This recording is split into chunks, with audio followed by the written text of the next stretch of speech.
Hey everyone, Kaylee here, ready to do a step-by-step DIY dip powder mani. Before I get started, I always use Blue Dawn when I wash my hands, nothing with fragrance so that we are removing any oils. You will push back your cuticles and you'll get rid of any of that flaky growth. You'll remove the shine and get rid of any oils. If you do not use peel base, you can just ignore this. I like to get about 5 to 7 days wear with my mani. I kind of do like a circle, square kind of thing, and I leave all the edges bare so that my mani doesn't pop off next day. I always do a small strip of clear to get started with my mani. The longer my nails get, the more clear dips I would do, but this is really the longest that my nails would be. I also kind of do like one of those square circle kind of shapes. It's not all the way at the edge, if you can see that at the free edge. And then now I am going in with my first dip of the gray. You can see that I'm going all the way to the free edge, and I'm getting a little bit wider there with the base. I like to do a double dip because sometimes you just never know. And you could see there in the center, the gray was a little bit darker, so that was a little bit wet. I sometimes tap down with my finger before I brush off to make sure that I'm not gonna mess up any not dried powder.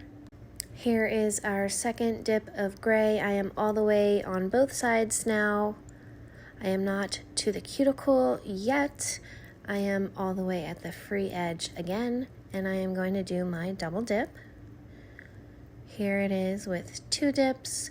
Brush that off, and since this is going to be the closest to the cuticle dip, I get my orange stick and I get any of that schmutz out of there so that I can get a nice clean third and final dip. Super close to the cuticle. Make sure you don't flood it. Make sure you bounce back really nice so that you're not getting a lot of liquid there. You don't want a puddle. You don't want it to be bulky. You want a nice and thin third dip. Now that your final dip is done, you will brush off. You will get any of that schmutz out of your cuticle. And then this step is optional. You can either do this with your base or you can do your clear dip. I like to do this to avoid any bulk. And here I am with my activator super lightly. I don't get any on my skin. It's super important you don't get it on your skin, but this is gonna dry it so that you are not waiting forever. Now the activator is hardening your nail, so you will be ready to buff and file. I like to give it a little tap just so that I know that it's ready to go. I start with my free edge and then I do the sides. I don't start with the cuticle area until I get the buffer out, so here I am just doing like a light feathering over the top to get it smooth, and then I'll get my buffer out to do a final smoothing, and I will get closer to that cuticle area. We are almost done. This is our last time activating, and then we have to wait 2 minutes so that we do not mess up our brush. Here is our first top coat. We are going to do a nice generous layer, and then I like to wipe off my brush because sometimes activator can mess with your brush.